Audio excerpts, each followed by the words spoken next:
Bom dia, irmãos e irmãs. Vamos a dar sequência à palavra que o Senhor tem colocado nesses dias nos corações dos irmãos para compartilhar sobre o caminho da maturidade, as marcas, o progresso da maturidade no Senhor. E eu gostaria que os irmãos pudessem abrir juntamente comigo a Bíblia, as suas Bíblias, no livro de Mateus, no Evangelho de Mateus. Vamos ler alguns versículos no capítulo 4 primeiro e depois vamos entrar no capítulo 5.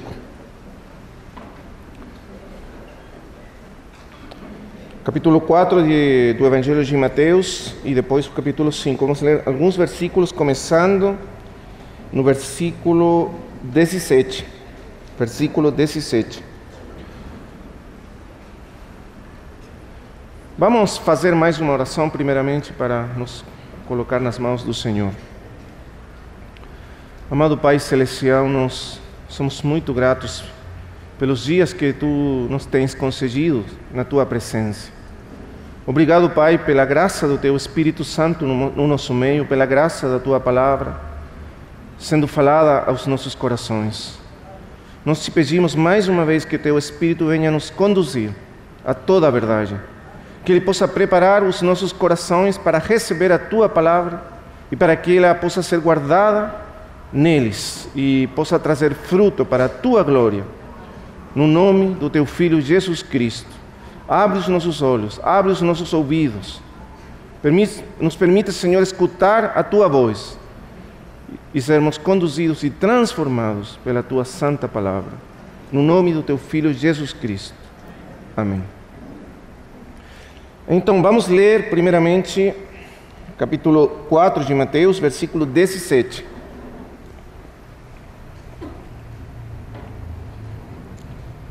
Desde então, começou Jesus a pregar e a dizer: arrependei-vos, porque o reino dos céus está próximo. Agora o versículo 23. Percorria Jesus toda a Galileia, ensinando nas sinagogas, pregando o evangelho do reino e curando toda enfermidade e toda doença entre o povo. E propagou sua fama por toda a Síria. Trouxeram-lhe todos os que se encontravam mal por diversas enfermidades, os que tinham graves sofrimentos, os endemoniados, os lunáticos, os paralíticos, e os curou. E muita gente o seguia, da Galileia, de Decápolis, de Jerusalém, da Judeia e de outro lado do Jordão. Capítulo 5, versículo 1. Vendo a multidão, subiu ao monte, e assentando-se, seus discípulos se aproximaram. E abrindo a boca, ensinava-os, dizendo. Agora vamos ler no capítulo 5, o versículo 48. Capítulo 5, versículo 48. Pois sede vós perfeitos, como vosso Pai que está nos céus é perfeito. Até aí.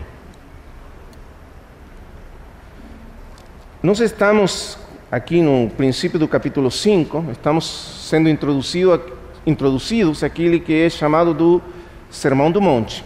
Esse é um nome que tem sido dado porque ele foi falado pelo Senhor Jesus Cristo num monte, uma montanha, onde ele levou os seus discípulos, as multidões que o seguiam. E tem sido chamado assim. Provavelmente o Sermão do Monte é uma das passagens da Escritura que tem tido mais dificuldades de interpretação ao longo do tempo na história da cristandade. Muitos irmãos têm tentado explicar esse sermão e tem várias diferenças nas interpretações que você pode achar nos diferentes comentários, por exemplo, ou os diferentes irmãos que têm tentado de explicar esse sermão. Mas claramente esse sermão o conteúdo desse sermão é o ensino do Senhor Jesus Cristo para os seus discípulos. Quando você lê aí no primeiro versículo do capítulo 5, diz que o Senhor, vendo a multidão que o seguia, que está explicada aí a partir do versículo 23 do capítulo 4, essa multidão que seguia o Senhor por causa de que o Senhor curava as doenças, as enfermidades e expulsava os demônios. Então, por isso, essa grande multidão seguia o Senhor. Pessoas que tinham graves sofrimentos e ainda lunáticos, e o Senhor curava todos eles. E essas pessoas seguiam o Senhor, uma grande multidão, como diz aqui. E o Senhor, vendo isso, diz o versículo 5, subiu ao monte, e assentando-se, seus discípulos se aproximaram, e abrindo a boca ensinava-os dizendo. A ênfase de Mateus aqui é que aqueles que seguiam ao Senhor eram muitos, mas dentre eles estavam os seus discípulos. E são esses discípulos que vieram para o Senhor escutar Ele, os ensinos dele. Então, o Sermão do Monte está dirigido principalmente aos discípulos do Senhor, aqueles que o seguiam. A palavra discípulo é uma palavra que tem uma tradução muito simples, significa um aprendiz, uma pessoa que está aprendendo de outra, uma pessoa que se coloca sob o ensino, o direcionamento de outra pessoa para aprender dessa outra pessoa tudo que precisa aprender. Simplesmente um aprendiz. No tempo antigo, qualquer pessoa que queria aprender, por exemplo, uma profissão, um ofício, devia buscar um mestre qualquer, e colocar-se sob o governo, a direção desse mestre para aprender tudo o que era preciso aprender. E o Senhor então chamou seus discípulos, seus aprendizes, aqui para falar então o seu ensino. Agora, para nós entendermos o Sermão do Monte, nós precisamos claramente primeiro olhar, como já foi nos dito várias vezes, para o contexto daquele sermão. Quer dizer, o sermão não é simplesmente um conjunto de, vamos dizer assim, regras e mandamentos que o Senhor colocou um ao lado do outro, de uma maneira assim, de qualquer maneira, sino que ele tem uma ordem, tem um sentido, um desenvolvimento espiritual. Nós precisamos seguir esse desenvolvimento para entender o que o Senhor está nos falando, o que Ele queria nos ensinar. E também precisamos olhar para o contexto onde aquele sermão foi dado, foi entregue, segundo Mateus. Mas primeiramente queria que os irmãos olhassem para o versículo do capítulo 5, versículo 48, para explicar, eu penso, o sentido mais geral das palavras do Senhor. Diz assim: pois sede vós perfeitos, como vosso Pai que está nos céus é perfeito.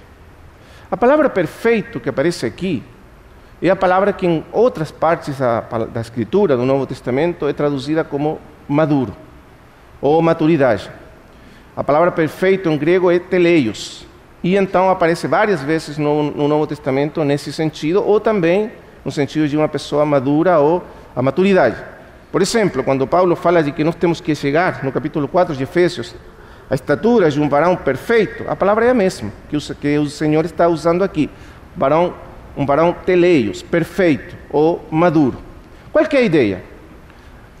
Os gregos usavam essa palavra com o sentido de que uma coisa qualquer, quando ela é desenvolvida e alcança todas as potencialidades que ela tem para desenvolver. Quer dizer, quando uma coisa é desenvolvida ao máximo das suas potencialidades, para as quais foi criada ou feita, então aquilo se torna teleios, perfeito, nesse sentido. E é usado no sentido da maturidade humana, quando uma pessoa cresce e alcança o pleno desenvolvimento das suas capacidades físicas, do seu corpo físico e as suas capacidades mentais. Então se diz, é dito que essa pessoa é teleios, assim falavam os gregos, ou uma pessoa madura, nesse sentido.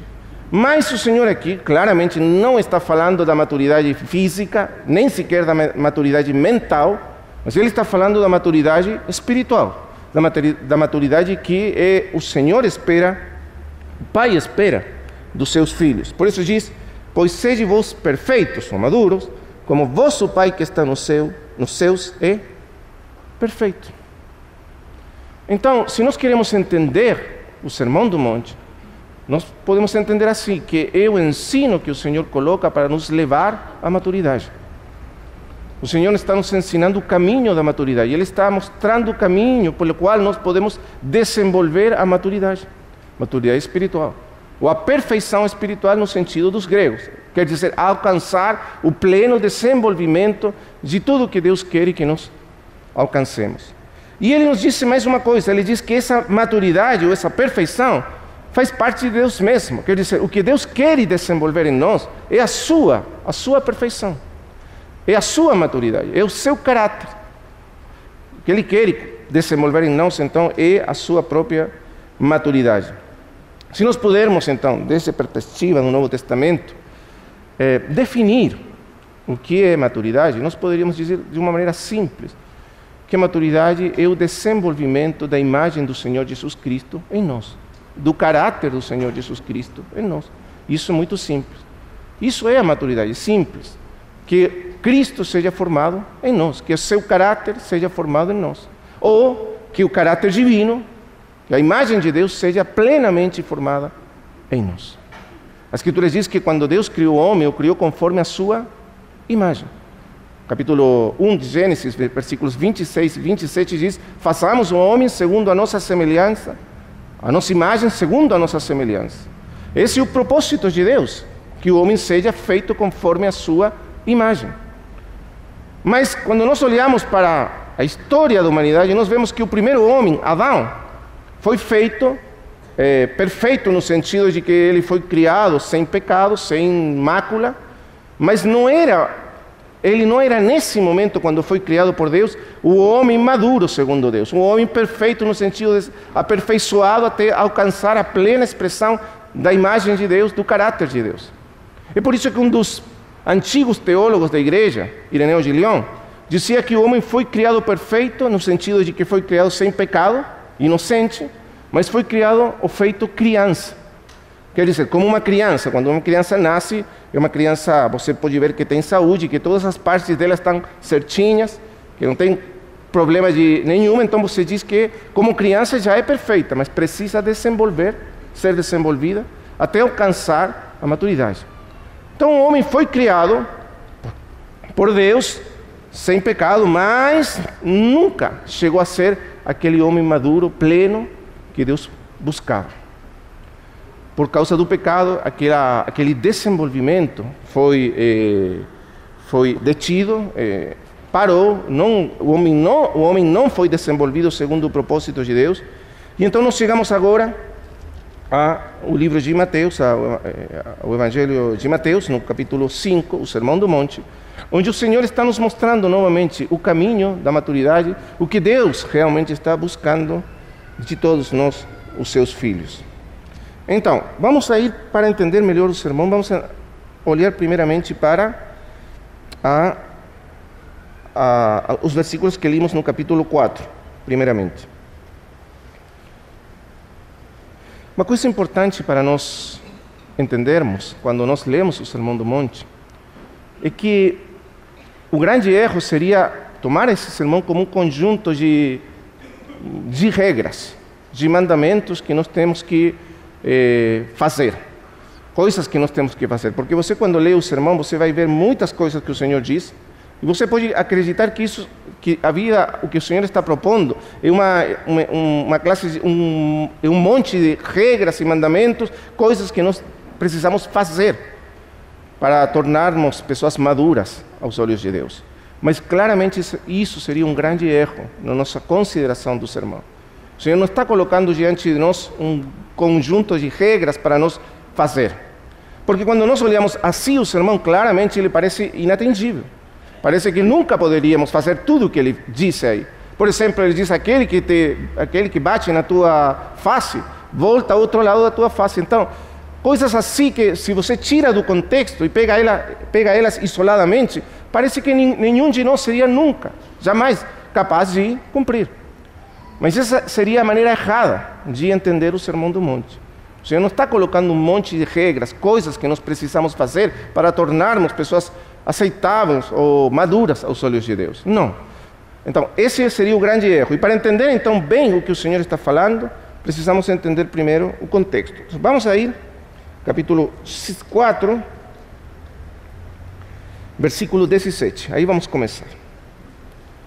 Desde então começou Jesus a pregar e a dizer: arrependei-vos, porque o reino dos céus está próximo. Depois o versículo 23. Percorria Jesus toda a Galileia, ensinando nas sinagogas, pregando o evangelho do reino e curando a enfermidade e toda doença entre o povo. O primeiro que nós precisamos entender aqui é que o fundamento do sermão, o fundamento do ensino, do que o Senhor está ensinando aqui aos seus discípulos, é o evangelho. O fundamento de tudo que ele está falando aqui é o evangelho do reino de Deus.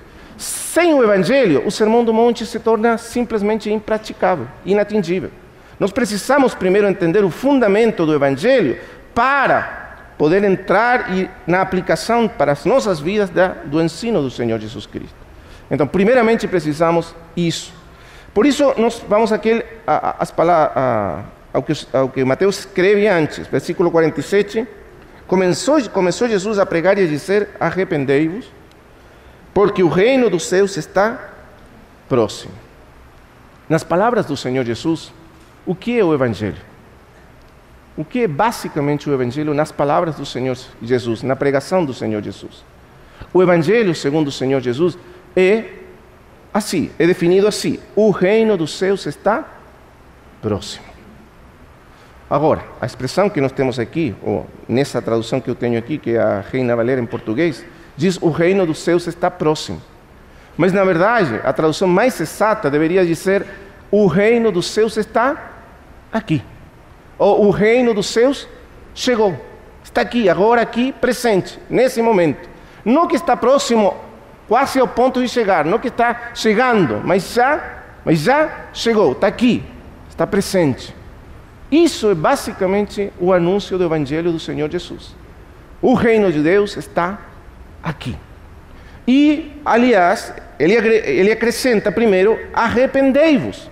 Essas duas partes são fundamentais para entender o Evangelho, segundo o Senhor Jesus Cristo. O primeiro, arrependei-vos. O segundo, porque o reino dos céus está aqui. Porque o reino de Deus chegou.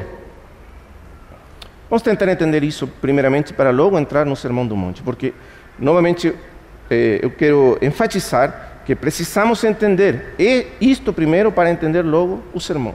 Fora do contexto, do fundamento do Evangelho, não poderemos compreender o ensino e o que o Senhor nos ensina no Sermão do Monte. Então, vamos ver. A primeira expressão diz: arrependei-vos. O que quer dizer arrependei-vos? As primeiras palavras do Senhor: arrependei-vos. A palavra grega que o Senhor usa aqui é metanoia. A palavra metanoia significa mudança de mente, ou mudança de pensamento. Esse é o sentido da palavra. O Senhor está dizendo, em poucas palavras: mudem a sua maneira de pensar, mudem as suas mentes, mudem os seus pensamentos, porque o reino de Deus é chegado, porque o reino de Deus está aqui. Então, por causa disso, é preciso que as pessoas mudem totalmente a maneira em que eles pensam, entendem as coisas. E então, aí acrescenta: porque o reino de Deus está aqui. Por que é preciso mudar a mente? Deixe-me dar uma explicação mais para o contexto moderno, para entender o que o Senhor está dizendo. Porque sem essa mudança de mente, é impossível que nós entremos na aplicação do ensino do Senhor. Para que nós podamos aproveitar, entender, e para que o Sermão do Monte e as palavras e o ensino do Senhor se tornem real nas nossas vidas, e realmente nós podamos crescer na maturidade e seguir o caminho do Senhor no crescimento até a maturidade, primeiramente, o primeiro é a mudança de mente por causa do Evangelho. Por que precisamos mudar a nossa mente? Nós, hoje em dia, no nosso mundo moderno, atual, alguns chamam de nem sequer moderno, senão pós-moderno. Quer dizer, as pessoas hoje estão governadas, estão dominadas por uma maneira de pensar. E a maneira de pensar do mundo moderno, que é muito diferente, entre aspas, daquele em que pensava o mundo antigo. O tempo do Senhor Jesus Cristo estava dominada por uma, vamos dizer assim, uma visão religiosa da vida. Mas hoje em dia essa visão religiosa da vida já não existe mais. E hoje nós estamos governados pelo que um pensador cristão chamou de um marco de referência imanente. Deixa eu explicar essa expressão. O marco é aquilo que você coloca numa pintura. O marco é o que enmarca, vamos dizer assim, uma pintura. Coloca os limites. E o que esse pensador cristão quer dizer é que nós estamos governados por uma visão da vida total e absolutamente imanente. Quer dizer que nós pensamos da vida, o mundo, não estamos falando dos crentes, o mundo, a cultura que nos rodeia, pensa da vida em um sentido puramente físico e material. Que a vida humana é simplesmente o que acontece desde o momento do nascimento até o momento da sepultura. E não existe mais nada.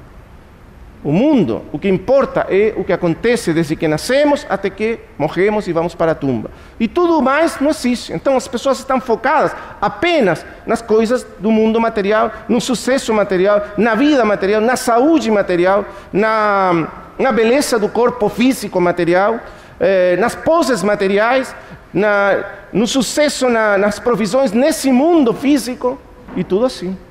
E aí é que a vida humana se desenvolve nesse mundo. É um marco de referência, mas realmente ele é mais que um marco de referência, ele é uma prisão mental. As pessoas estão prisioneiras dessa visão. É como se tudo que existisse fosse isso, e então eles não conseguem ver mais do que isso.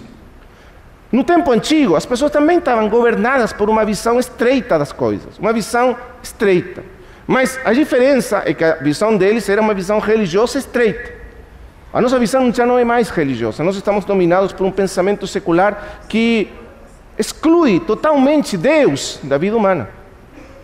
Você viu que Deus não faz parte da vida humana em qualquer sentido. Você pode ouvir os jornalistas falando, pode ouvir os cientistas falando, você pode ouvir a qualquer experto falando de qualquer tema e você vai ver que Deus não é parte do assunto. Deus está excluído. Isso é, vamos dizer assim, a visão secular da vida humana que governa a cultura atual. Então, como nós estamos dentro dessa cultura, resulta muito fácil que nós sejamos influenciados por essa cultura sem nós perceber que estamos sendo influenciados. Faz um tempo atrás, poucos anos atrás, acho que 1 ou 2 anos atrás, foi feita nos Estados Unidos uma pesquisa entre as igrejas evangélicas, sobre como os jovens percebiam a existência e a presença de Deus nas vidas deles. Foi feita uma pesquisa geral. Muitos jovens foram pesquisados. E sabe qual foi a terrível conclusão? Que a maioria deles tinha uma ideia totalmente errada de Deus. Os cientistas que fizeram aquela pesquisa, eles dizem que a maioria dos crentes tinha uma ideia deísta de Deus. Deixa eu explicar essa expressão. O deísmo é uma ideologia, uma filosofia que foi desenvolvida por aí por o século XVII e XVIII, que diz que Deus criou o mundo, criou o universo, o criou perfeito, totalmente perfeito, porque Deus é perfeito, e então tudo que Deus faz é perfeito. Então Ele criou um mundo perfeito, e então, assim como uma pessoa cria um relógio, e o faz funcionar perfeitamente, e depois o relógio começa a funcionar sozinho, e não precisa mais da intervenção daquele que o criou. Então o deísmo diz, Deus criou o mundo, e Deus fez que o mundo começasse a funcionar, e depois disso, Deus se desentendeu totalmente do mundo. E Deus não interage mais com o mundo. O mundo continua funcionando sozinho até hoje, mas Deus não tem nada a ver com o mundo desde esse momento de criação. Deus está, em outras palavras, totalmente ausente da história do mundo. Ele não participa mais da história do mundo. E por isso, os milagres e todas essas coisas são impossíveis, porque Deus não participa mais da história do mundo. E se você pensa um pouco, muitos crentes, infelizmente, pensam de Deus de uma maneira parecida. Quer dizer, vivem suas vidas como se Deus estivesse totalmente ausente. Na vida diária, nas decisões diárias. nas coisas que fazem diariamente, nas escolhas, no desenvolvimento das suas profissões, da sua vida constante, diária, Deus está ausente. Por isso são tão importantes as palavras do Senhor. Quando o Senhor diz: arrependei-vos, arrependei-vos. Em outras palavras, mudai a vossa maneira de pensar. Por quê? Porque o reino dos céus está aqui. O que quer dizer isso?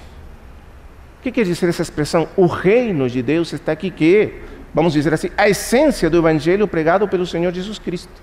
O que quer dizer isso? O reino de Deus está aqui, agora, se fez presente, aqui e agora.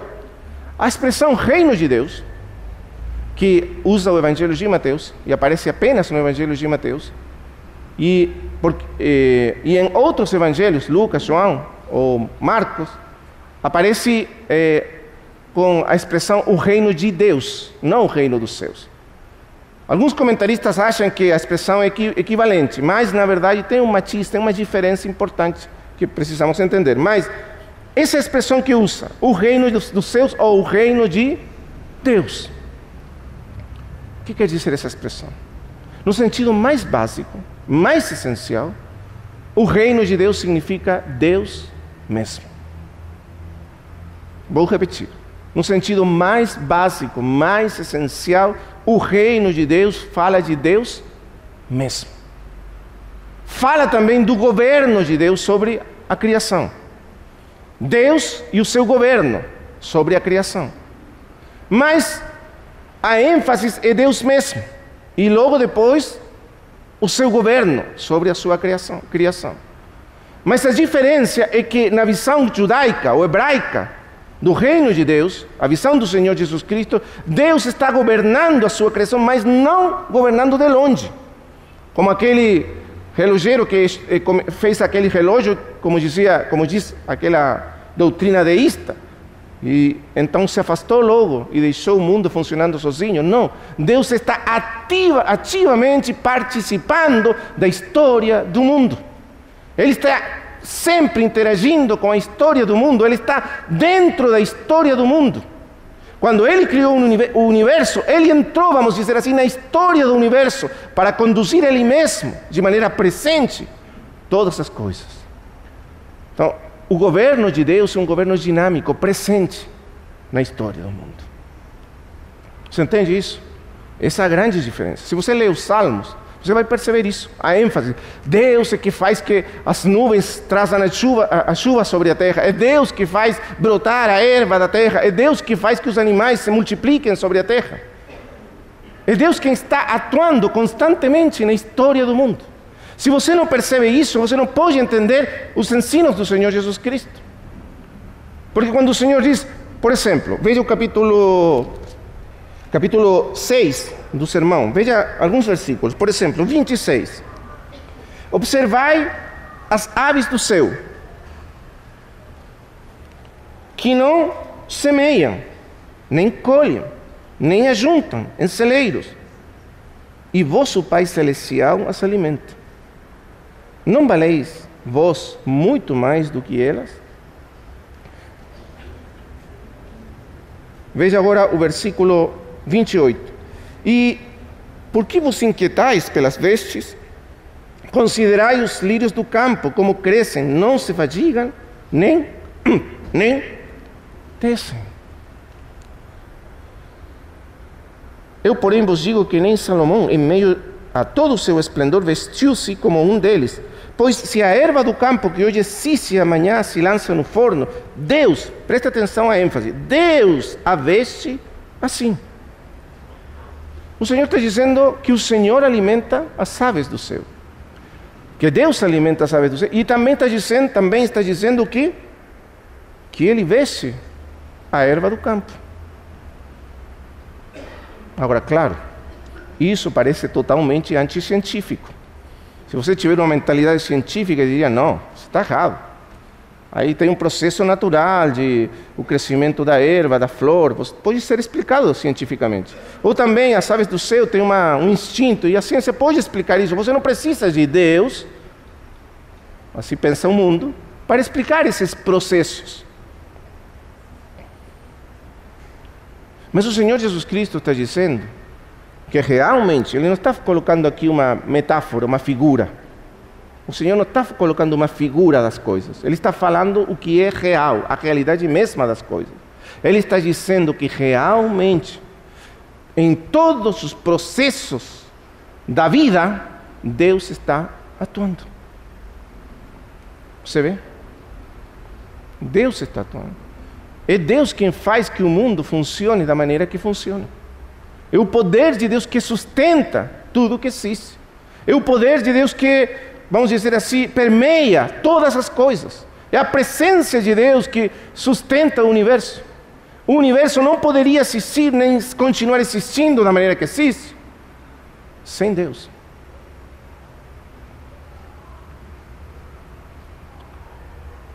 Então, o primeiro ponto do reino de Deus é o reconhecimento da presença dinâmica, ativa, atuante, fundamental, essencial de Deus na existência de todas as coisas, e particularmente da vida humana. É por isso que ele diz assim, se vocês olham que Deus está sustentando, sabes, como Ele não vai sustentar vocês? Se você vê que Deus está vestindo literalmente,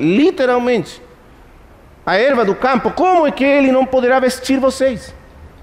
Em outras palavras, vocês estão rodeados do agir de Deus, do atuar de Deus. Vocês estão rodeados das obras de Deus. Deus está sustentando todas as coisas ao nosso redor, constantemente. O problema, irmãos amados, é que nós não conseguimos ver isso. O problema não é que Deus não está presente. O problema não é que Deus está ausente. O problema é que nós estamos ausentes de Deus. O problema não é Deus, o problema somos nós. Francisco de Assis dizia: quando o coração do homem está vazio de Deus, o universo inteiro está vazio de Deus. Mas, quando o coração do homem está cheio de Deus, o universo inteiro se cheia da presença de Deus. O problema é o nosso coração. O problema é que nós estamos cegos. O problema é que o pecado tem nos tornado cegos para ver a Deus. Ver Deus. E é por isso que nós não percebemos a sua presença atuante no mundo, a sua bondade, sua graça, seu amor, o seu poder atuando sempre ao nosso redor. Lembra o que disse Paulo, o apóstolo, lá para os atenienses no seu sermão aí em Atenas? Ele disse: porque nele, em Deus, ele diz, certamente Deus não está longe de cada um de nós. Na verdade, ele diz, Ele está tão perto de nós, tão perto, tão próximo de nós, que nele existimos, nele nos movemos, nele somos. Pensa um momento nisso. É isso que o Senhor está dizendo. Deus está tão perto, que nele existimos, nele nos movemos, nos deslocamos, nele somos. Ele como o ar que nos rodeia, Ele é o ambiente que rodeia a existência humana. Mas nós, diz Paulo, somos como cegos, que caminhamos apalpando. Você viu como os cegos caminham? Eles precisam apalpar para caminhar. E nós somos como esses cegos que caminham apalpando as coisas, porque estamos cegos. Por isso a Escritura diz, o Senhor começa dizendo, a primeira coisa do Evangelho: arrependei-vos, quer dizer, mudai as vossas mentes. Para quê? Para ver, para enxergar o que até esse momento vocês não conseguem ver. O reino de Deus está aqui.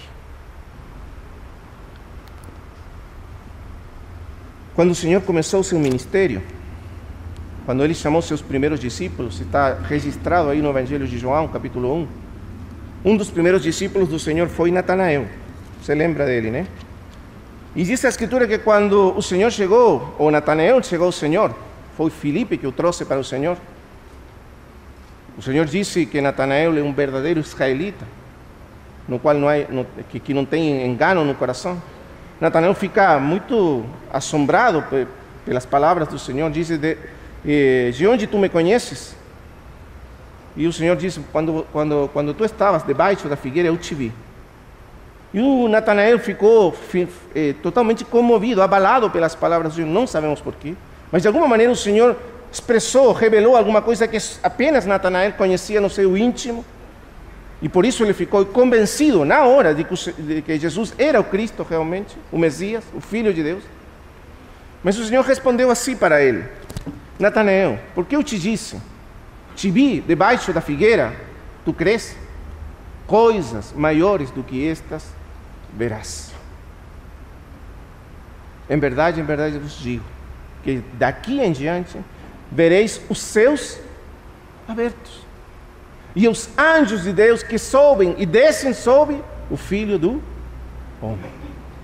Céus abertos, o céu tocando a terra, o céu sendo manifestado sobre a terra, o céu totalmente acessível desde a terra. E ele está citando os sonhos de Jacó, aí no capítulo 28 do livro de Gênesis. Depois você pode conferir.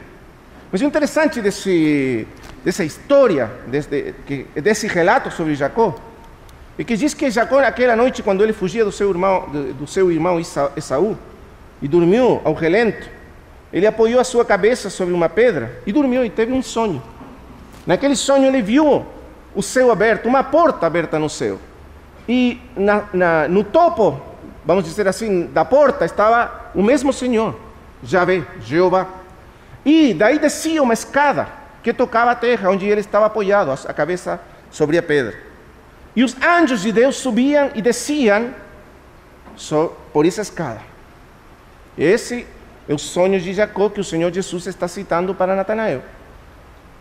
Mas o que é interessante é o seguinte: quando Jacó acordou desse sonho, ele disse assim: quão terrível é este lugar. Por quê? Você lembra?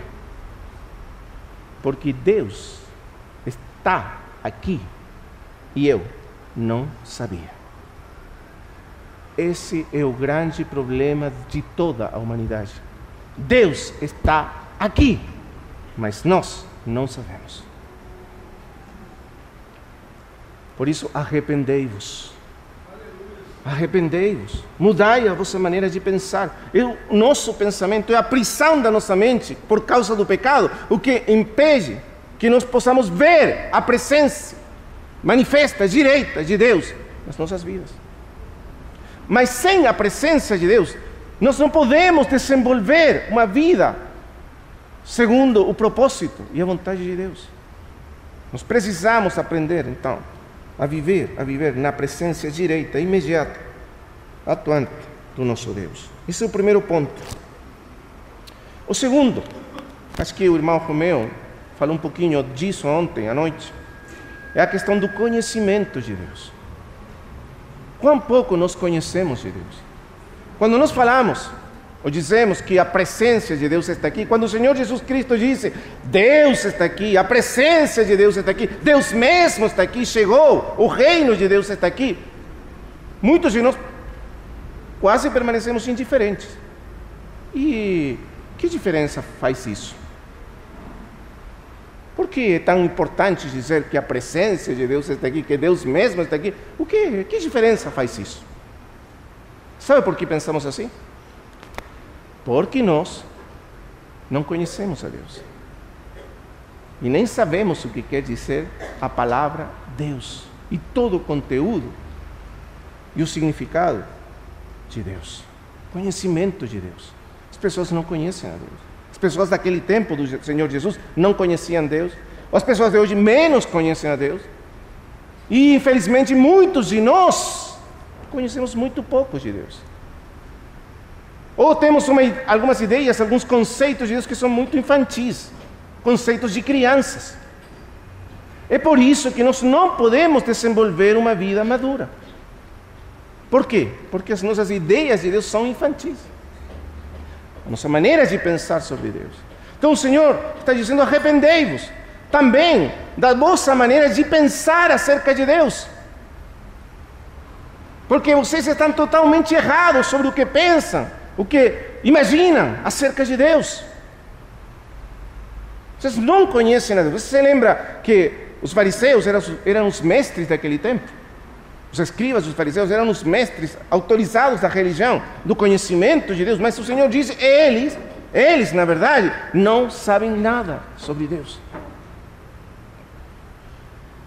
Então, o segundo ponto é que nós precisamos conhecer Deus da maneira como Ele é. E eu trouxe aqui um escrito de um irmão do passado, gostaria de ler, porque eu acho que esse escrito mostra duas coisas. Primeiro, quão grande é o nosso Deus, o Deus que está aqui, o Deus que se faz presente pelo Evangelho no Senhor Jesus Cristo, através do Senhor Jesus Cristo, e também quão pouco nós conhecemos desse Deus. Você vai ver até que a linguagem que usa esse irmão, que é um irmão do tempo dos puritanos, na Inglaterra, que até a linguagem que usa ele é difícil de entender. Mas é por quê? Porque nós não temos a nossa mente habituada a pensar em Deus. Quando pensamos em Deus, temos ideias muito simples. Quando pensamos em Deus, temos ideias muito básicas. Então, quase tudo o que nós pensamos tem a ver com o que Deus pode fazer para mim, o que Deus pode fazer em mim, o que Deus pode me dar, o que Deus pode... Tudo é nós, o centro, e Deus para nós. Mas poucas vezes pensamos nele, por ele mesmo. E isso faz com que a nossa visão de Deus seja tão pequena, tão estreita. Então veja o que diz esse irmão. Vamos ler. Eu vou traduzir do espanhol, então você tem um pouco de paciência comigo, porque algumas palavras são difíceis. Diz assim: Deus é o ser eterno. Deus é o ser eterno, independente e autoexistente. Todas palavras difíceis, precisamos meditar nelas. Deus é o ser eterno, sem princípio, sem final. Sempre existiu, eterno. Ele é independente de tudo. Ele não depende de nada, apenas dele mesmo. Ele não precisa de nada, ele é independente de tudo. É totalmente autossuficiente, autoexistente. Aliás, ele é o ser cujos propósitos e ações surgem apenas dele mesmo. O que quer dizer isso? Que tudo que Deus faz, o faz a partir dele mesmo, e ninguém pode influir nele para fazer nada. Ninguém pode causar nada, nem ninguém pode causar que ele faça algo. Tudo que ele faz, o faz a partir dele mesmo e mais nada. Deus, vamos dizer assim, pode mover todas as coisas, mas nada pode mover a Deus. Veja o Deus do qual estamos falando. Depois disso, então, ele é o ser cujos propósitos e ações surgem dele mesmo, sem motivo ou influência exterior. Nada de fora de Deus pode influir em Deus. Nada, absolutamente nada. Ele é a mais pura, a mais simples, a mais espiritual de todas as essências. É o ser mais puro, é o ser mais simples, o ser mais espiritual de todos. Tudo isso é muito profundo e precisamos meditar, ainda que hoje não temos tempo. Infinitamente perfeito. Deus não é apenas perfeito, ele é infinitamente perfeito. A perfeição de Deus não conhece limites. A perfeição de Deus é insondável. A perfeição de Deus é inescrutável para a mente humana. Nunca poderemos entender quão perfeito é o nosso Deus. É por isso que quando a visão de Deus, lá em Isaías capítulo 6, quando o Senhor, a glória de Deus aparece para Isaías, os querubins cantam, os serafins cantam assim: Santo, Santo, Santo. Sabe o que quer dizer isso? No hebraico, não existiam os superlativos, nem os hiperlativos, não existia. Então, quando nós queremos dizer que uma coisa é santa, dizemos santo. Se queremos dizer que é muito santo, dizemos santíssimo. Mas se queremos dizer que é mais do que santíssimo, não temos uma palavra. Verdade? Isso é um hiperlativo. No hebraico, quando você quer dizer que uma coisa é santa, você apenas usa a palavra santo. Se você quer dizer que é muito santo, coloca santo, santo. Por exemplo, o lugar santíssimo. O santíssimo lugar, no hebraico se escreve o santo, santo lugar. E se traduz santíssimo. Mas quando você acha que Deus não é apenas santo, santo. Deus não é apenas santíssimo. Deus é santo, santo, santo. Está vendo?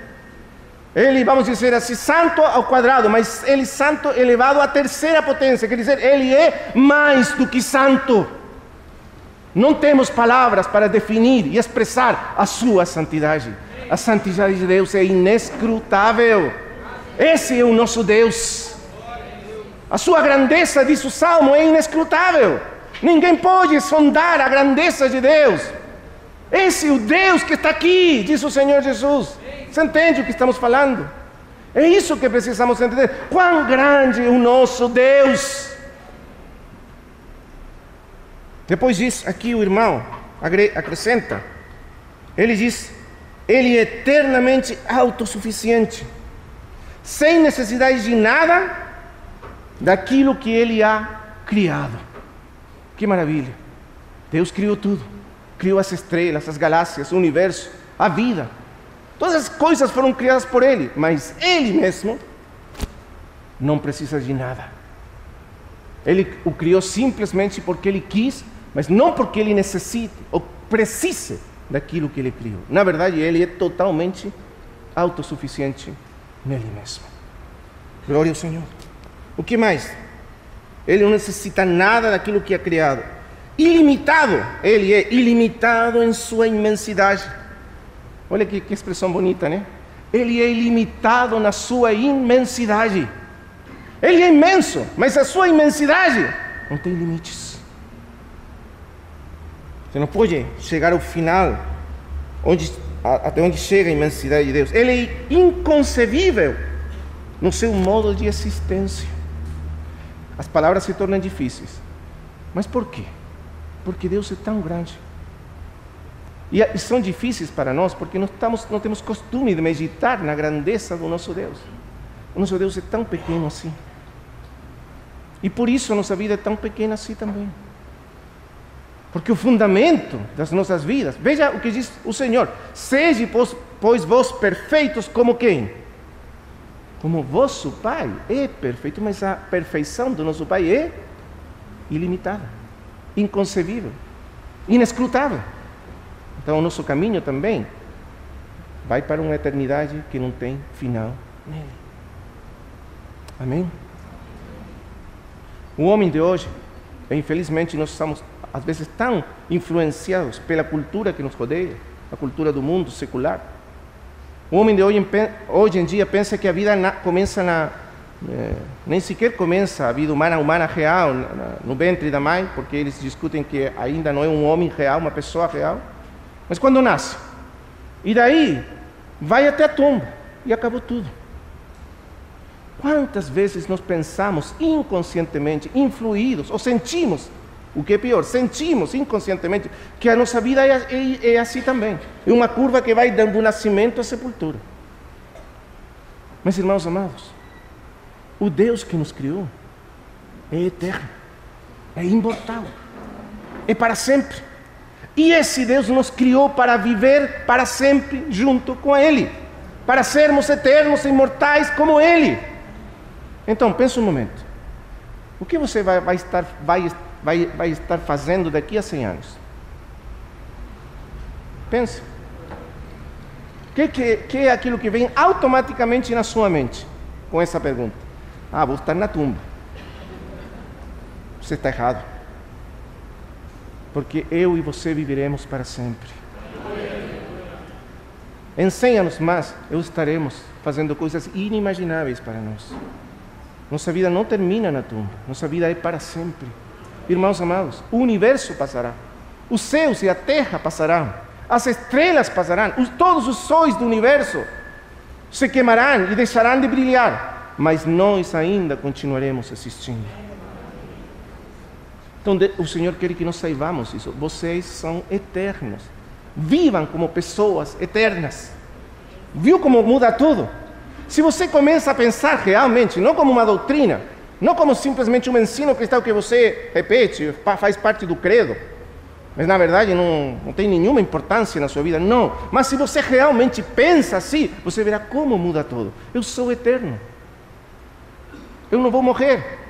A minha vida vai continuar após da tumba. Vou continuar existindo da mesma maneira que existo hoje, mas ainda superior, por causa do Senhor Jesus Cristo. Senão, como você vai entender isso? Não vos afaneis, o que o Senhor diz, não vos afaneis pelos dias de amanhã, não ajunteis riquezas nesta terra. Tem sentido, a menos que realmente sejamos eternos. Que sentido tem não ajuntar riquezas, não buscar riquezas nesse mundo, se a vida termina na tumba? Seria uma tolice. Mas se somos eternos, tudo muda. Você entende o que estamos falando? Então, nosso Deus é um Deus eterno. Diz aqui o irmão, Deus é indescritível na sua essência. Realmente ninguém pode descrever quem é Deus realmente, porque Ele é tão grande. Ele continua, diz conhecido plenamente, conhecido plenamente apenas por Ele mesmo, porque uma mente infinita só pode ser conhecida totalmente por ela mesma. Claro, só Deus pode conhecer realmente quem é Deus. Nós conhecemos uma parte dele, mas Ele é só conhecido por Ele mesmo. Em uma palavra, um ser que a causa da sua sabedoria infinita não pode errar nem ser enganado. Deus, irmãos, possui uma sabedoria infinita e Ele não pode errar. Deus nunca erra. Imagina o que é ser cuidado, amado, guardado, protegido por um Deus que nunca erra, por um ser que não pode errar, que conhece todas as coisas e nunca vai errar nos seus tratos conosco. Você não confiaria nele? Não poderia colocar toda a sua confiança nele? Não é Ele o ser mais confiável do universo? Porque Ele não erra. A sua sabedoria é infinita. E, aliás, Ele não pode ser enganado, como nós. E por causa da sua infinita bondade, porque Ele tem uma bondade infinita, não pode fazer nada, Ele, senão o que é eternamente justo e reto e amável. Em outras palavras, Deus é infinitamente bom. E porque Ele é bom, Ele sempre fará o que é justo, o que é reto e o que é amável para conosco. Esse é o Deus que está aqui. Esse é o Deus que tem chegado até nós em Jesus Cristo. Quão grande é o nosso Deus. Por isso o Senhor diz, arrependei-vos. Pensai de Deus da maneira certa. Veja o que diz Isaías. Gostaria de ir aí para Isaías, um pouco. Isaías, capítulo 40, acerca de Deus. Veja o que diz Isaías aqui, no capítulo 40, versículo 12. Nós precisamos ler essas passagens, meditar profundamente nelas. Ver quão grande é o Deus que nos ama, que chega até nós no Evangelho. Então veja, quem mediu as águas com a concha da sua mão e juntou os céus com a sua palma? Veja, todos os céus cabem na palma de Deus. E juntou a terça parte do povo da terra e pesou os montes com balança e com pesos os outeiros. Quem escudrinhou o Espírito do Senhor ou lhe aconselhou, instruindo-lhe? Com quem se aconselhou? Quem lhe instruiu ou lhe ensinou o caminho da justiça e lhe ensinou conhecimento e mostrou a vereda da prudência?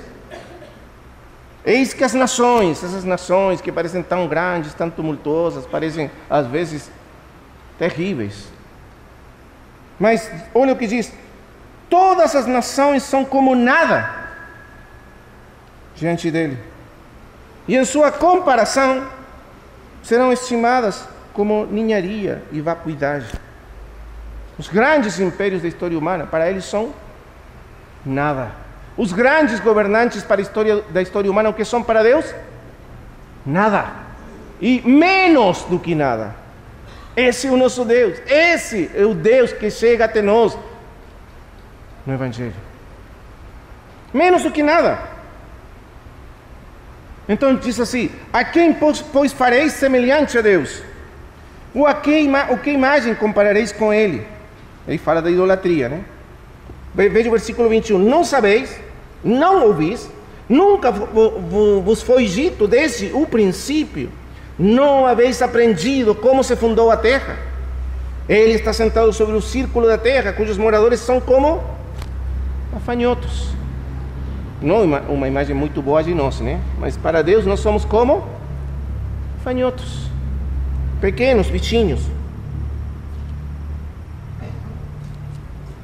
Então diz: Ele estende os seus como uma cortina, desdobra-os como uma tenda feita para morar. Ele, veja, converte em nada os poderosos e reduz a nada os que governam a terra. Às vezes, irmãos, nós estamos tão aflitos pela política, pelos vai-vens, porque se aquele, se esse outro, se esse vai governar, será esse quem vai nos salvar? Irmãos amados, tem um só que salva, é o nosso Deus. E é isso que está falando aqui, apenas um salva. Os governantes da terra para eles são nada. E se ele quer, ele faz nada de um governante de um momento para outro.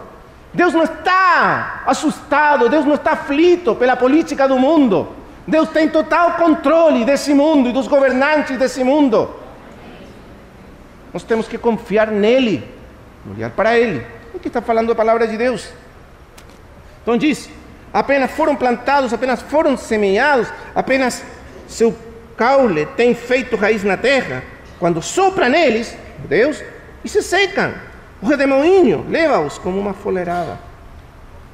A quem, pois, far-me-eis semelhante, ou me comparareis, disse o santo. A quem? Levantai-vos os olhos e veja quem criou estas coisas. Olhem para os céus, olhem para as incontáveis estrelas dos céus, as galáxias dos céus. Os cientistas dizem, os cosmólogos dizem que existem bilhões, não de estrelas, bilhões de galáxias no universo. Bilhões de galáxias no universo. E cada galáxia contém bilhões de estrelas. Mas diz que, olha o que diz aqui o Senhor, diz: quem criou estas coisas? O que arranca e conta seu exército. Quer dizer, ele conta o número das estrelas. Ele conhece o número exato de todas as estrelas. Aliás, ainda mais, olha o que diz: a todos chama por seus nomes. Ele conhece cada estrela por seu nome, porque Ele criou cada estrela. Esse é o nosso Deus. Amém? E por isso diz: pela grandeza de sua força e o poder de sua energia não faltará. E aí continua.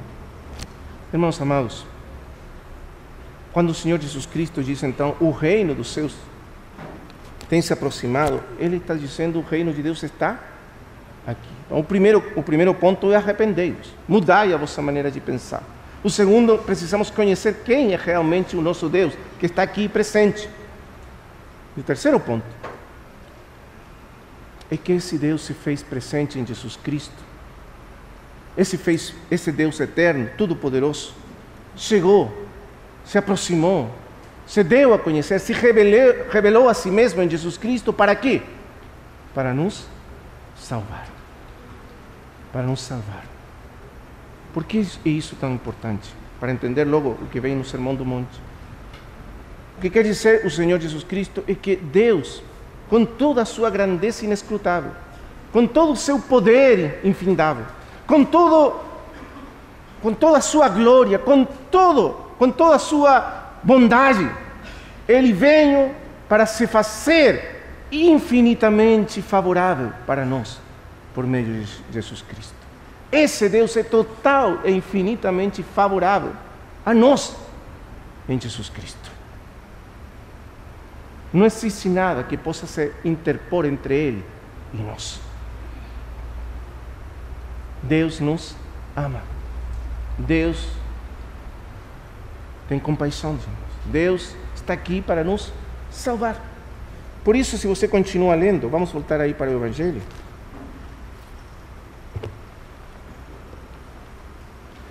O que quer dizer o Senhor é que então agora Deus se tornou total e absolutamente favorável a nós, a todos aqueles que acreditam, que creem, põem sua confiança no Senhor Jesus Cristo. Veja o que diz o capítulo 4, versículo 23, então. Aqui vem a consequência. Percorria Jesus toda a Galileia, ensinando nas sinagogas, pregando o evangelho do reino e curando toda a enfermidade e toda a doença do povo. Essas duas coisas são causa e efeito. Porque o reino de Deus está aqui, porque a presença todo-poderosa de Deus está aqui, porque Deus todo-poderoso, aquele grande Deus que descreve o irmão aqui, está aqui. O Deus que tem todos os recursos, o Deus cujas riquezas de graça são infinitas. Os tesouros da graça de Deus, do favor de Deus, do amor de Deus, da compaixão divina, da misericórdia divina, são simplesmente infindáveis. É como se você tivesse uma caixa com um tesouro e você tirasse o tesouro, tirasse e nunca terminasse de tirar, porque sempre há mais. Assim é a graça de Deus. Sempre haverá mais. Sempre haverá mais misericórdia, mais graça, porque a graça de Deus, porque o amor de Deus, porque o favor de Deus nunca se esgota, porque Ele nunca se esgota. E você pode ver isso aqui. Olha, diz, percorria Jesus toda a Galileia, ensinando nas sinagogas, pregando o evangelho do reino. E então qual é a consequência? E curando. E a expressão sempre é assim, nos evangelhos você sempre vai achar essa expressão. Não diz e curando algumas doenças, curando a maior parte das doenças, mas sempre diz assim, curando todas, toda enfermidade e toda doença entre o povo. Porque Deus tem riquezas insondáveis, porque a graça de Deus nunca se esgota e alcança para todos e para todos. Os recursos de Deus são infinitos. E por isso ele curava toda doença, toda enfermidade. E propagou-se sua fama por toda a Síria. Trouxeram-lhe todos os que se encontravam mal por diversas enfermidades, os que tinham graves sofrimentos, os endemoniados. Quem são essas pessoas? Os lunáticos, os loucos, os paralíticos. E os curou a todos. Quem são essas pessoas? Falando humanamente, são as últimas pessoas da sociedade humana. As pessoas mais desprezíveis, as pessoas menos importantes da sociedade humana. No tempo dos judeus, e ainda hoje, é muito parecido, os judeus na teologia dos fariseus, por exemplo, a pobreza, a doença, eles acreditavam que era causada pelo pecado.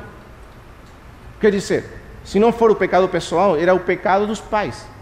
Lembra aquele cego de nascença? No capítulo 9 de João, quando diz, os discípulos perguntam para o Senhor, Senhor, quem pecou? Esse ou seus pais, para que nascesse cego? Qual que é a teologia deles? A doutrina deles. Se uma pessoa está na pobreza, se uma pessoa está doente, se uma pessoa está passando mal na vida, é porque alguma coisa errada fez. É porque algum pecado cometeu ele e os seus pais. Ele está sendo castigado por Deus, ele está recebendo a maldição de Deus. Mas no lado contrário, se você for rico, se você está se dando bem pela vida, se as coisas estão indo bem para você na vida, se tudo está resultando da maneira ótima na sua vida, riqueza, felicidade, a família está crescendo bem, a saúde está indo bem, então você está sendo abençoado por Deus. Isso quer dizer que você fez as coisas certas aos olhos de Deus. Mas o Senhor está dizendo, isso aí é tudo errado. Porque o Senhor veio a quem? O Evangelho para quem? O favor de Deus, o amor de Deus, a graça interminável de Deus. Para quem que é? Para aqueles que estão doentes, para aqueles que estão sofrendo gravemente, para os endemoniados, os lunáticos, as pessoas possuídas por demônios. Você sabe o que tem que acontecer na vida de uma pessoa para chegar a ser possuída por um demônio? Essa pessoa tem que ser quebrantada, arrasada, deformada, destruída pelo poder do pecado, da imoralidade, e logo depois vem a estar num estado de possessão demoníaca. Essas piores pessoas, as mais pecadoras, essas são as pessoas que viram para o Senhor Jesus e foram todas curadas. Por quê? Porque o reino de Deus está aqui. E por isso diz, e muita gente o seguia, da Galileia, de Decápolis, de Jerusalém, da Judeia e do outro lado do Jordão. Então, com esse fundamento, vamos entrar rapidamente no Sermão do Monte, os primeiros pontos. O Sermão do Monte, como você sabe, começa com as chamadas bem-aventuranças. As bem-aventuranças. Nós temos essa versão do Sermão do Monte aqui no capítulo 5, 6, 7 de Mateus. E também temos uma versão resumida do Sermão do Monte no capítulo 6 do Evangelho de Lucas. A versão mais resumida. A versão de Lucas tem algumas diferenças com a versão de Mateus. A maneira em que Mateus coloca o ensino do Senhor tem pequenas diferenças que são importantes para entender o sermão. E vamos tentar de conferir um pouco umas com as outras para entender melhor o que o Senhor está nos ensinando.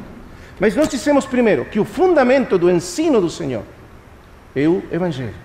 Que é o Evangelho que faz ou permite que o ensino do Senhor seja desenvolvido em nós. Agora, qual que é o centro do ensino do Senhor no Sermão do Monte? Veja, vamos ver alguns versículos.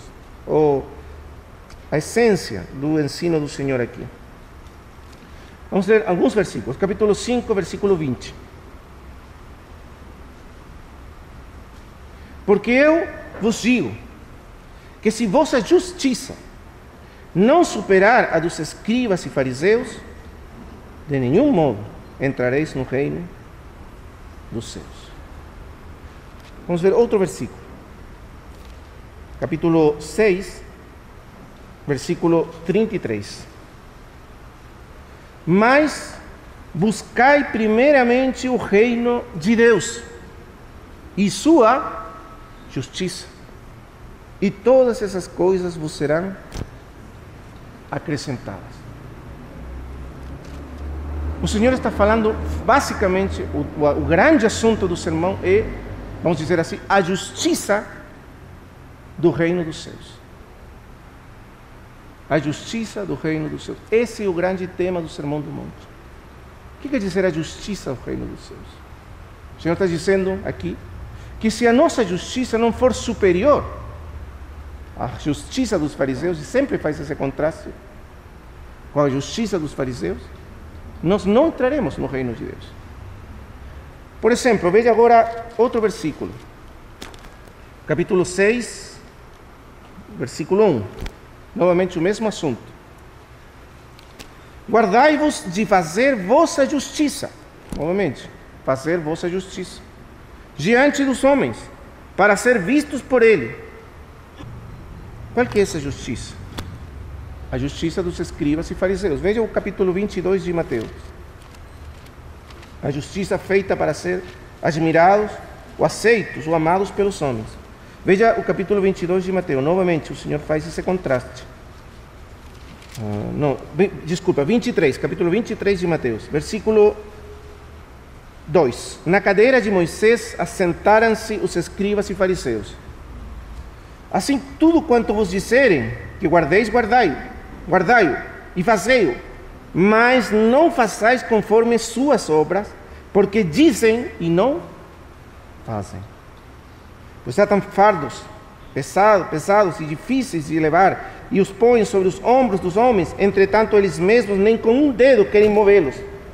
E aqui está o ponto, veja, 5. Mas fazem todas as suas obras, para o quê? Para serem vistos pelos homens. A justiça dos fariseus. Na primeira parte, ele diz que a nossa justiça tem que ser superior à justiça dos escribas e fariseus. E na primeira parte ele fala de que a justiça dos fariseus é basicamente uma justiça exterior, de condutas, de regras de conduta, de fazer ou não fazer coisas. E na segunda parte ele diz que a justiça dos fariseus é uma justiça que na verdade é feita para trazer a aprovação, a admiração, a aceitação dos homens. Irmãos amados, isso são os dois grandes empecilhos para o desenvolvimento da justiça de Deus na vida humana. Então, se nós tomarmos o Sermão do Monte, no sentido de regras de conduta, coisas que devemos fazer e não fazer, estamos fazendo o mesmo que faziam os escribas e fariseus. Os escribas e fariseus, eles tomaram o trabalho de especificar todos os mandamentos da lei de Deus. E acharam que eram ao redor de 620 mandamentos.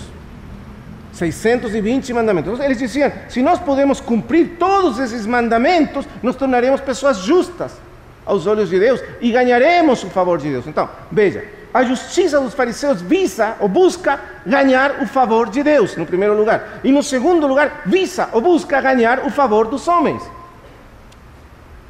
Mas a justiça do reino de Deus é totalmente contrária a isso. E então os fariseus contaram 620 mandamentos. E depois acharam que era muito pouco. E então acrescentaram 5.000 mandamentos da sua própria colheita para cumprimentar, para completar os mandamentos de Deus. E aí nasceu o Talmud, a tradição dos anciãos. Então você tinha 620 mandamentos mais 5.000. Está vendo? Mas o Senhor Jesus Cristo diz, isso não serve de nada. Se vossa justiça não fosse maior, não for maior que essa justiça, de colocar todos esses mandamentos. Você já escutou, isso aqui é meio engraçado, você já escutou essa expressão, eu amanheci ou acordei com o pé esquerdo? Já ouviu essa expressão? Quer dizer, está saindo tudo errado porque eu amanheci com o pé esquerdo. Desci da cama como o pé esquerdo. Sabe de onde vem isso?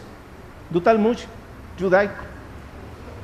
Porque os judeus diziam assim, os fariseus, que eles tinham regulamentado a vida toda, colocado regras para toda a vida humana. E uma das regras dizia que quando você acorda, tem que descer primeiro o pé direito da cama. Se você desce com o pé esquerdo, você está fora da vontade de Deus. E tudo vai dar errado na sua vida nesse dia.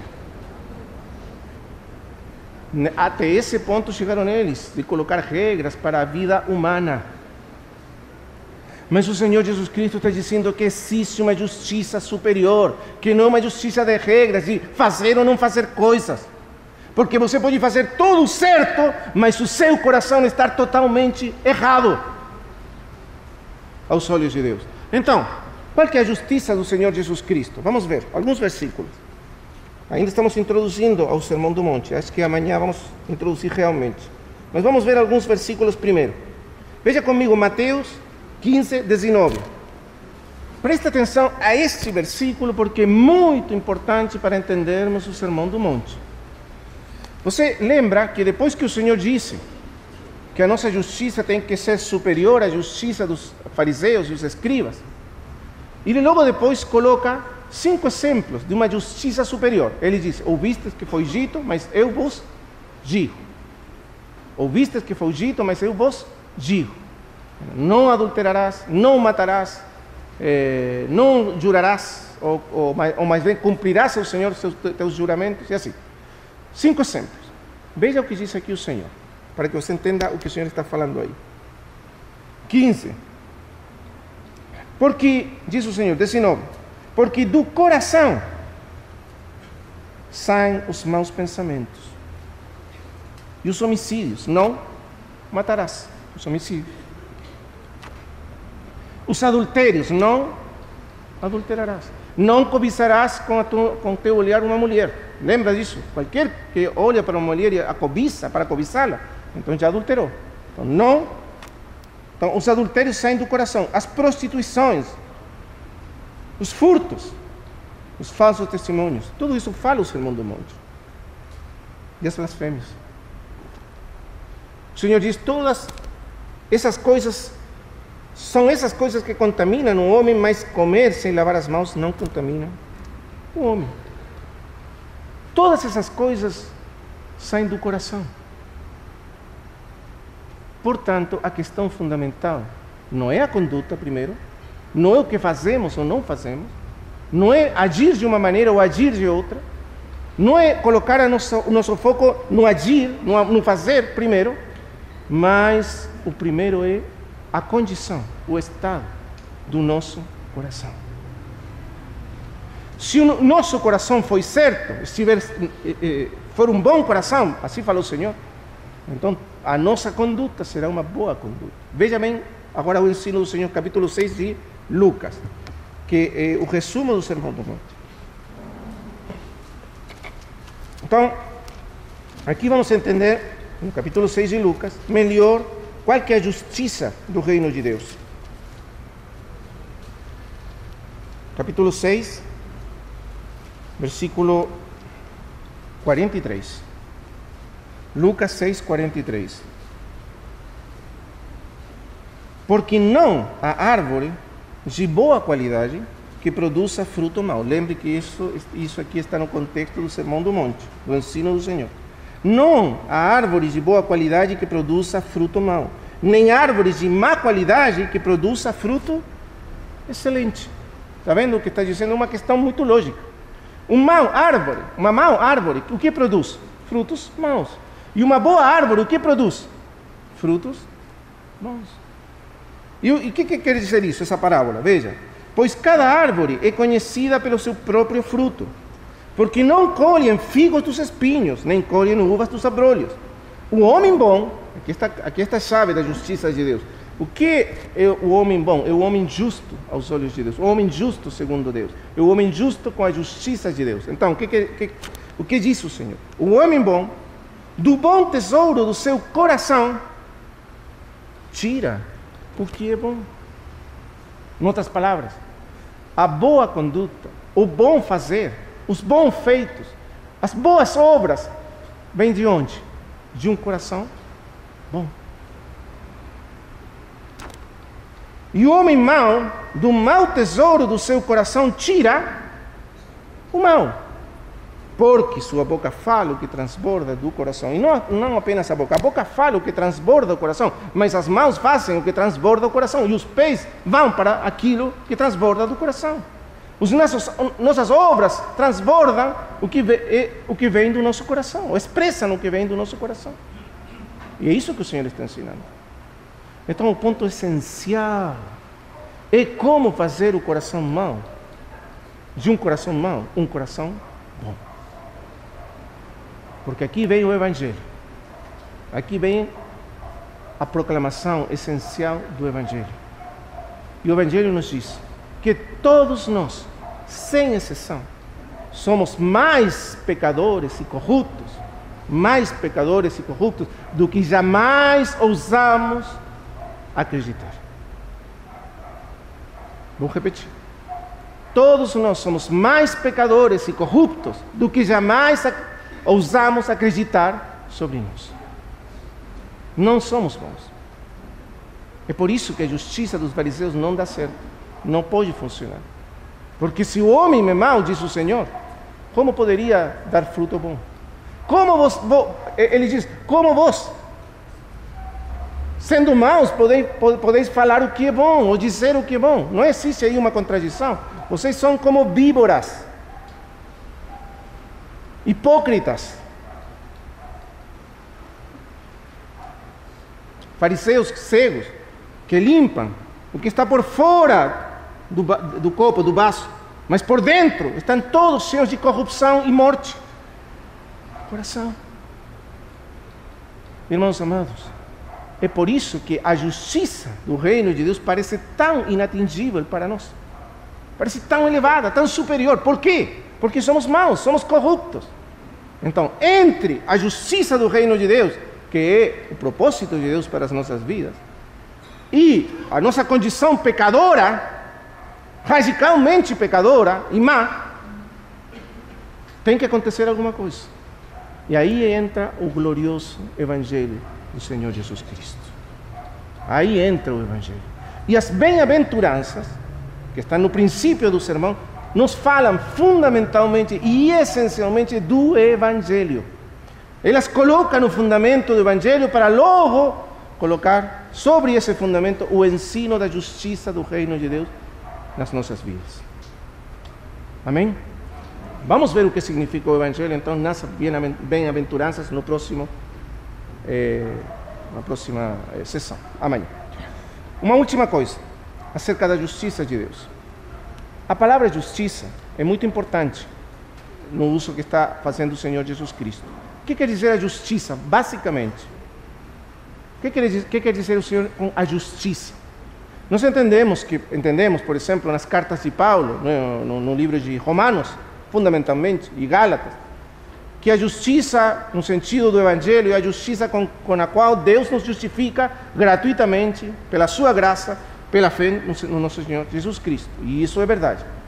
Mas o Senhor Jesus Cristo aqui está falando de outro aspecto de justiça. Ele está falando da capacidade de fazer e obrar o que é bom sempre. Presta atenção a isso. A justiça é a capacidade, a qualidade que faz com que um homem, uma mulher qualquer, seja capaz de fazer sempre o que é bom, o que é reto, o que é justo, em toda circunstância da sua vida. E muito interessante, o Novo Testamento sempre usa a palavra justiça. E quase nunca, praticamente uma vez, usa a palavra que os gregos normalmente usavam para isso, que é a palavra virtude, ou arete, no grego. No grego, justiça é dikaiosune, e arete é virtude. Os gregos também pensavam, os filósofos gregos, queriam ou buscavam a maneira de que um homem se tornasse virtuoso. O que quer dizer isso? O mesmo, uma pessoa que sempre é capaz de fazer o que é bom em todas as circunstâncias. Por que os escritores do Novo Testamento não usaram a palavra arete dos gregos, mas a palavra justiça, que vem do Velho Testamento? Porque a palavra arete implica, dentro dela mesma, a ideia do homem se tornando bom, o homem fazendo o que é bom por ele mesmo, a partir da sua própria capacidade de se tornar bom. Essa justiça nos fala da capacidade de Deus, e somente de Deus, e apenas de Deus, de nos tornar pessoas justas e boas. Vê a diferença? A arete, a virtude é o que o homem é capaz de desenvolver. A justiça é aquilo que Deus nos dá, Deus produz em nós, Deus desenvolve em nós pela sua graça. Essa é a grande diferença. Amém? Vamos chegar até. Vamos fazer uma oração, Senhor. Amado Pai Celestial, somos muito gratos pela Tua Palavra. Permita que o Teu Espírito venha a gravar essa palavra no Teu coração, toda a palavra que está sendo falada nesses dias. Porque o Teu propósito, Pai, é que nós possamos realmente crescer até a maturidade.